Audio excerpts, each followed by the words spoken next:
Good evening, Mr. Chairman. My name is Zach Wahls. I'm a sixth-generation Iowan and an engineering student at the University of Iowa, and I was raised by two women. My biological mom, Terry, told her grandparents that she was pregnant, that the artificial insemination had worked, and they wouldn't even acknowledge it. It actually wasn't until I was born and they succumbed to my infantile cuteness that they broke down and told her that they were thrilled to have another grandson. Unfortunately, neither of them lived to see her marry her partner, Jackie, of 15 years when they wed in 2009. My younger sister and only sibling was born in 1994. We actually have the same anonymous donor, so we're full siblings, which is really cool for me. And I guess the point is that our family really isn't so different from any other Iowa family. When I'm home, we go to church together, we eat dinner, we go on vacations.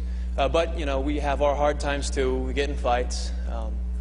Actually, my mom, Terry, was diagnosed with multiple sclerosis in 2000. It is a devastating disease that put her in a wheelchair, so we've had our struggles.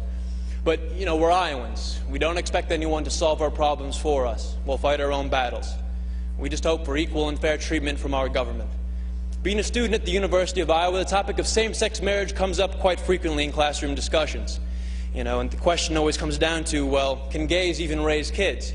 And the question, the conversation gets quiet for a moment because most people don't really have an answer. And then I raise my hand and say, actually, I was raised by a gay couple, and I'm doing pretty well. I scored in the 99th percentile on the ACT. I'm actually an Eagle Scout. I own and operate my own small business. If I was your son, Mr. Chairman, I believe I'd make you very proud. I'm not really so different from any of your children. My family really isn't so different from yours. After all, your family doesn't derive its sense of worth from being told by the state, you're married, congratulations. No, the sense of family comes from the commitment we make to each other, to work through the hard times so we can enjoy the good ones. It comes from the love that binds us. That's what makes a family. So what you're voting here isn't to change us.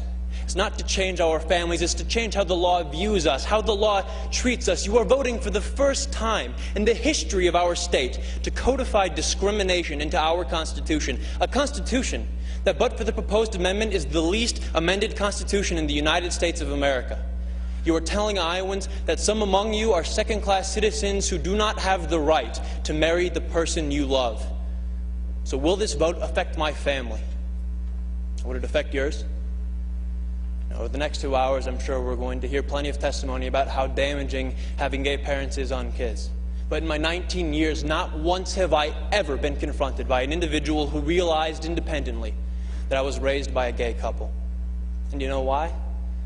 Because the sexual orientation of my parents has had zero effect on the content of my character. Thank you very much.